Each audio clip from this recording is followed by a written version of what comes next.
Bueno, a este punto, nos hemos dado cuenta que a pesar de que históricamente las interacciones mutualistas han recibido mucho menos atención que la competencia o el contramensalismo, investigaciones recientes nos han mostrado su gigantesca importancia. Y de hecho, los mecanismos mediante los cuales se establece este tipo de interacción pueden ser muy sutiles. Por ejemplo, veamos este experimento. Fíjense, en este experimento, ¿verdad? Es un experimento con Arabidopsis thaliana, que como ustedes saben es un organismo ancla, o sea, es un organismo tipo fundamental para estudiar la biología de las plantas. Y entonces, así como ocurre, por ejemplo, con Drosophila melanogaster, con Arabidopsis también hay diferentes tipos de mutantes. Entonces, fíjense, en este experimento, esta planta que está aquí está rodeada a los lados, mejor dicho, tiene sembrado individuos que tienen exactamente su mismo genotipo, mientras que esta que está aquí tiene a los lados individuos que tienen genotipos diferentes. Y fíjense ustedes que cuando una planta tiene a los lados individuos de su mismo genotipo, evita crecer en esa dirección, lo que no ocurre cuando tiene a los lados individuos de genotipos diferentes. Y esto se interpreta como una forma de evitar competir por luz. Y de hecho, el mecanismo que se utiliza,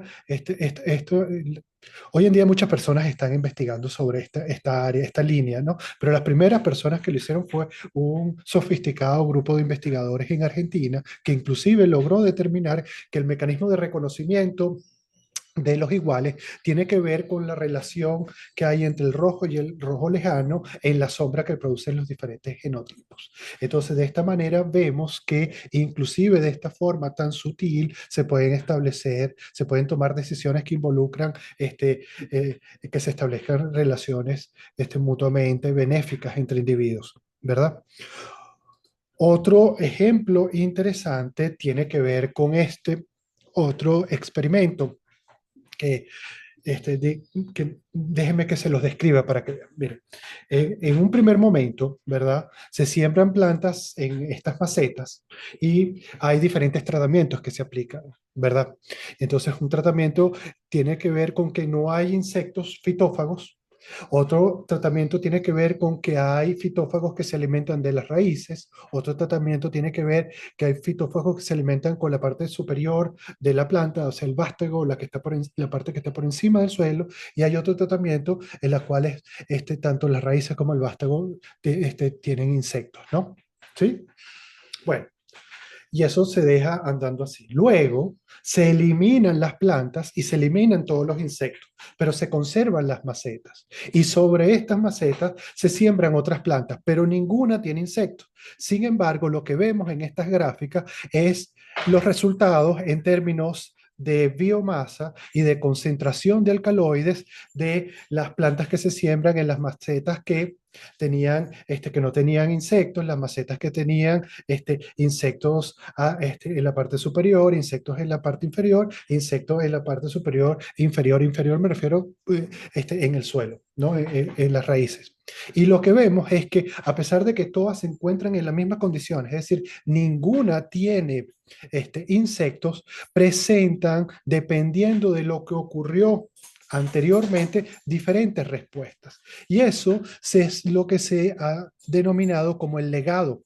Hay un legado en el suelo que le permiten a las plantas obtener información y tomar precauciones. Es decir, por ejemplo, incrementar la concentración de alcaloides, porque como ustedes saben, los alcaloides es un mecanismo de respuesta a la planta ante el ataque de fitófagos. Ahora, en un primer momento no se lograba determinar ese legado, cómo era el mecanismo de acción de ese legado. Y hoy en día sabemos que ese legado se debe precisamente a la interacción con el microbioma. De esta manera, ¿verdad? Una planta puede tener un efecto en un individuo, puede tener un efecto en otro individuo que ocurre en otro tiempo. Fíjense ustedes que hasta ahora todas las interacciones que hemos visto son interacciones sincrónicas, que se dan entre individuos que se encuentran en un mismo tiempo. Sin embargo, estas son interacciones que se dan entre individuos que se encuentran en tiempos diferentes, es decir, diacrónicas, pero son mediadas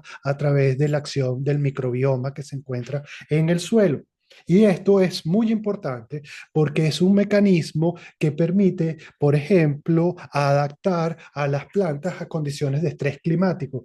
Por ejemplo, plantas que se encuentran en situaciones de estrés climático por el cambio climático, este estrés puede disminuir si al microbioma que se encuentran, al cual están asociadas esas plantas, se manipula, por ejemplo, y se introducen individuos del microbioma que vienen de regiones, por ejemplo, de condiciones de estrés climático. Esto permite adaptar esas plantas, o sea, la incorporación de este microbioma que viene de ambientes donde han evolucionado este microbioma bajo condiciones, digamos, climáticas extremas, permiten adaptar a plantas que se están recientemente enfrentando a estas condiciones debido al cambio climático a estos retos.